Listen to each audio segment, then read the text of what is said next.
Hello everyone, welcome to my YouTube channel. आज हम बात करने जा रहे हैं कैसे गाइड की, जो कि आपको बैचलर्स डिग्री करने में हेल्प करेगी ऑस्ट्रेलिया में। ठीक है, इसमें हम बात करेंगे कि कौन कौन से एलिजिबिलिटी क्राइटेरियाज हैं और स्टूडेंट वीज़ा में आपको कौन कौन से डॉक्यूमेंट्स चाहिए।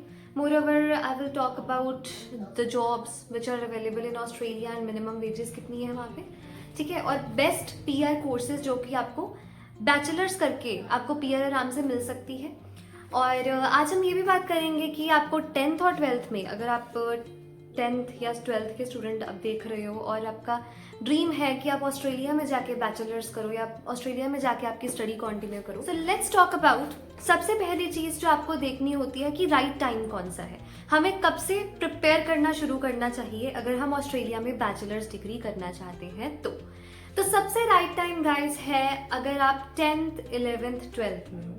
अगर इन क्लासेस में मतलब हायर स्कूल से ही आपको पहले ये सोचना होगा कि हमने अब्रॉड स्टडी करनी है कि यहाँ पे इंडिया में ही करनी है। ठीक है, और अगर आप अब्रॉड के लिए सोच रहे हो तो better option is Australia, because if I choose from Canada and US तो सबसे बेटर ऑप्शन क्या है? ऑस्ट्रेलिया। ठीक है, अब ये क्वेश्चन अराइज होता है हर एक के मन में कि क्यों यार हम ऑस्ट्रेलिया में क्यों जाएं। सबसे पहली बात तो वहाँ पे पार्ट टाइम जॉब मिलती है with studies, with good wages, with better पे। ठीक है, क्योंकि अगर बेटर पे होगी, आप साथ में स्टडी कर रहे हो और साथ में अगर आप कमा रहे हो, दैट्स बेटर। ठीक है, बहुत अच्छी चीज़ है वो। दूसरी बात है वर्ल्ड रैंक्ड यूनिवर्सिटीज़ है यहाँ पे, है ना। यूनिवर्सिटीज़ बहुत अच्छी यूनिवर्सिटीज़ है यहाँ पे, जिसमें जो यूनिवर्सिटीज़ है यहाँ ये ग्लोबली एक्सेप्टेड, जितनी भी आपको डिग्रीज मिलेगी ना यूनिवर्सिटीज़ से, वो सारी ग्लोबली एक्सेप्टेड डिग्रीज हैं।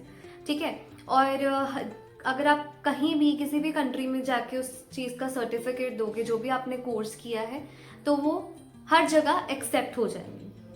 ठीक है, और दूसरी बात अगर मैं बोलूँ कि आपको कितने स्कोर्स चाहिए, मतलब what is the eligibility criteria for Australia. सबसे पहले तो गाइज अगर आप 12th में हो, ठीक है, या 10th में हो और अगर आप अब्रॉड स्टडी करना चाहते हो तो make sure that you should prepare in advance.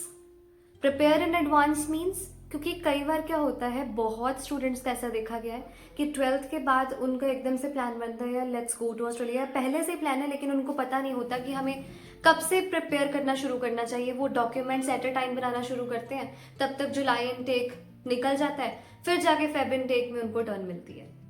कईयों के नवंबर में लग जाते हैं, बट क्योंकि कोर्सेज कुछ ऐसे हैं जो नवंबर में अवेलेबल नहीं होते, फेब में होते हैं, इसलिए आपको क्या करना चाहिए, 12th में ही पहले प्रिपेयर करना चाहिए। आप अपनी आइल्स कंप्लीट करो। आइल्स में मिनिमम जो होते हैं वैसे तो 6 to 6.5 बैंड्स ओवरऑल चाहिए, लेकिन कुछ ऐसे कोर्सेज हैं जो कि बहुत ज़्यादा डिमांड में है ऑस्ट्रेलिया में, like nursing. I am giving the example of nursing. ठीक है, नर्सिंग के लिए आपको 7 ईच बैंड चाहिए, और 7 ईच बैंड स्कोर करना इज नॉट ईजी टास्क।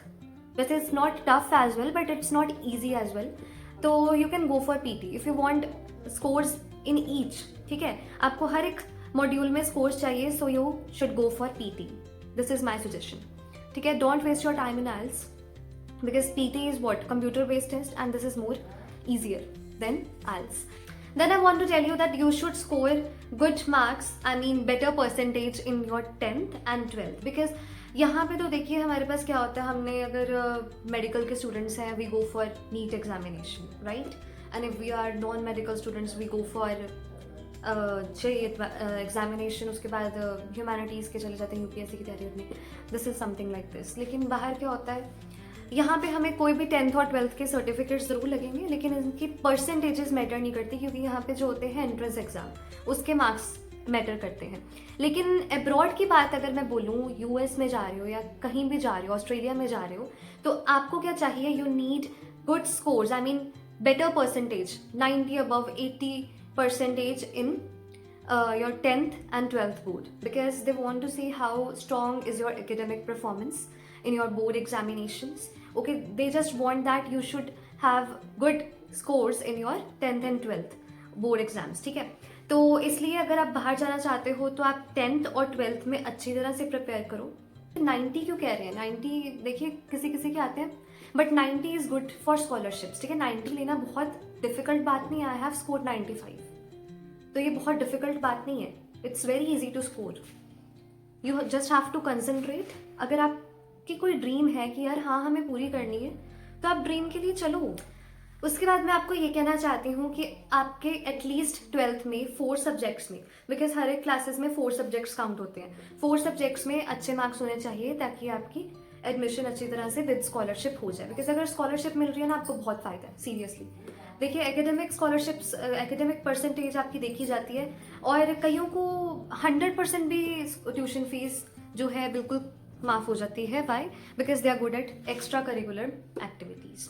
ठीक है, दूसरी बात हम करने जा रहे हैं कि आपको 4 सब्जेक्ट्स में, यस कई बार क्या होता है we have 4 subjects, like I was in medical stream, so I was having physics, chemistry, biology and English. ठीक है, और एक्स्ट्रा जो सब्जेक्ट था मेरा that was maths and music. ठीक है, तो कई बार क्या होता है we take physical education, we take IT.